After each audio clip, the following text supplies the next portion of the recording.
Réunies dans la capitale polonaise, des délégations venues des 4 coins du monde ont commémoré l'un des drames les plus poignants de la dernière guerre, le soulèvement et l'anéantissement en avril 1943 du ghetto de Varsovie. Dès 1940, les chefs nazis avaient isolé à l'intérieur d'un mur de 16 km 400 000 juifs. Dans ce quartier clos, s'était condamnée toute une population à une vie impossible. 100 000 périrent d'épidémies et de famine. Ce n'était pas assez.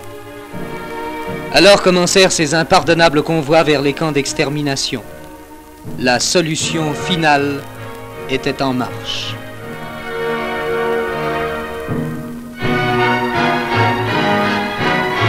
Et puis, au printemps 1943, les 60 000 juifs encore au ghetto, par la seule vertu de l'espérance, se soulevaient, décidés à vendre chèrement leur vie. Ce fut l'anéantissement total, maison par maison. Il y a de cela 20 ans. Nigdy więcej Oświęcimiów, Majdanków, Treblinek, Mauthausenów, Buchenwaldów, Babich Jarów, Oradour et Lidic. Ceux qui sont venus se recueillir à Varsovie n'ont pas oublié.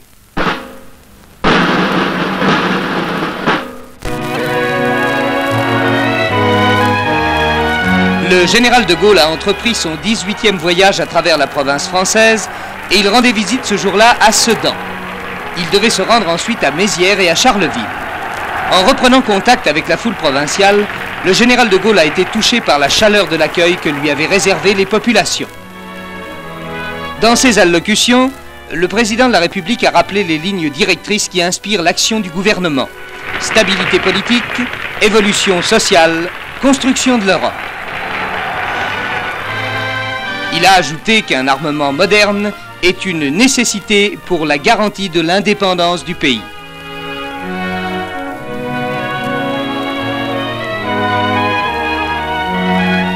Partout, la foule a manifesté son attachement au chef de l'État par ses acclamations.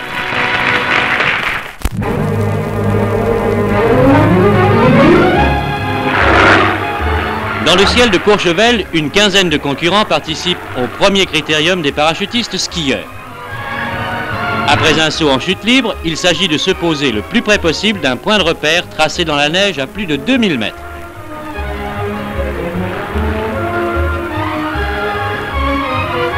En dépit de l'altitude, la moyenne de précision des 10 premiers sera de 5,17 m, ce qui est remarquable. Le vainqueur Claude Trèfle pose les pieds à 50 cm du point idéal.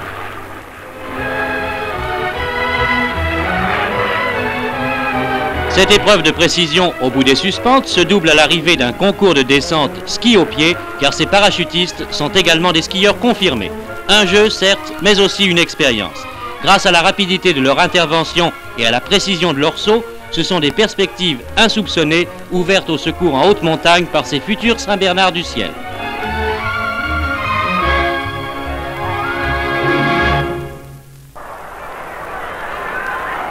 Pas d'émotion au cours des demi-finales de la Coupe de France de football, la logique est respectée au grand désespoir des amateurs de sensations fortes.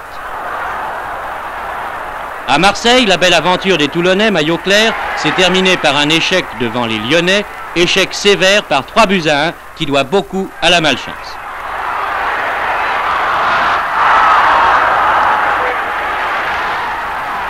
Au Parc des Princes, devant Monaco, l'équipe numéro 1 du football français, les Rémois, maillot clair, culotte noire, eux aussi ont invoqué la malchance, mais à tort, ils sont tombés sur plus fort qu'eux. Reims pourtant marque le premier but par Akesby.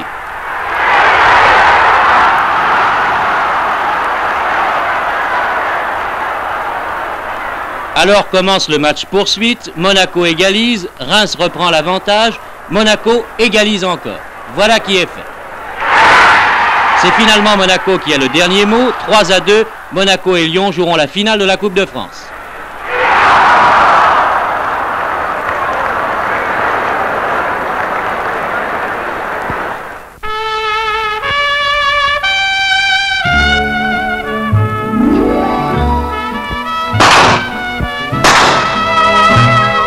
On l'appelle, entre initiés, le père tranquille du rock, le Tino Rossi du rythme.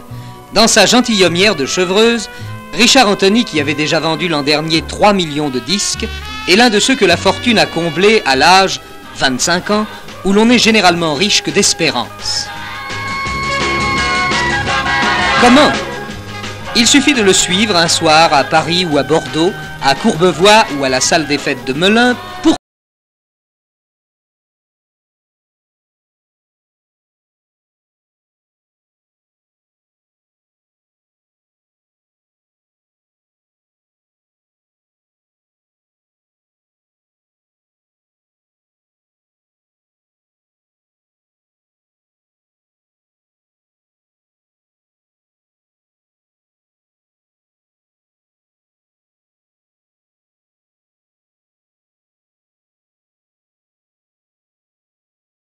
Dunkerque à Biarritz, de Brest à Strasbourg, 5 millions de ceux qui ont entre 13 et 19 ans ont ainsi adopté des vedettes bien à eux, apôtres de leur musique, le rock et le twist.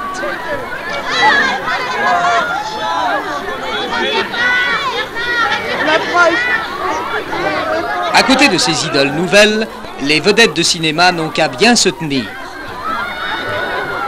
Reste que l'exemple des Johnny, des Richard ou des Sylvie dont la réussite est inscrite dans les micro-sillons ne manque pas de provoquer l'émulation. Témoin, les vendredis du golf Drouot, ce temple, ce saint des saints du twist.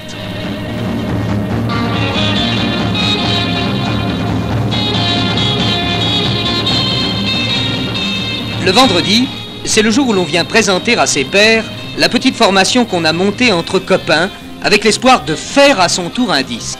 À plusieurs, l'audace, c'est plus facile.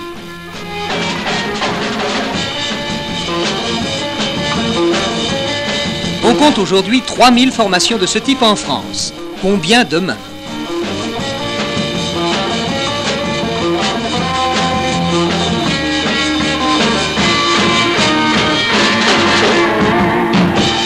Fait significatif, le commerce des guitares est en plein essor. On en a vendu en un an autant qu'il s'est vendu de voitures.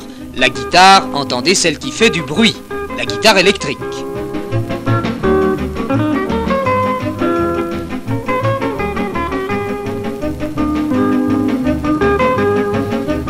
Et on l'a choisi comme sa cravate, devant une glace.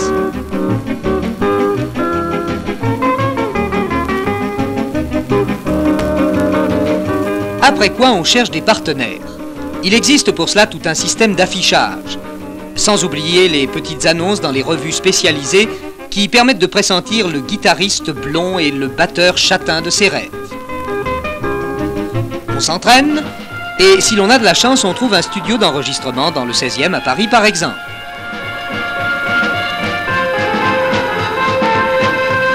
Sinon, avec les moyens du bord, on enregistre quand même sur place, à l'atelier ou au garage.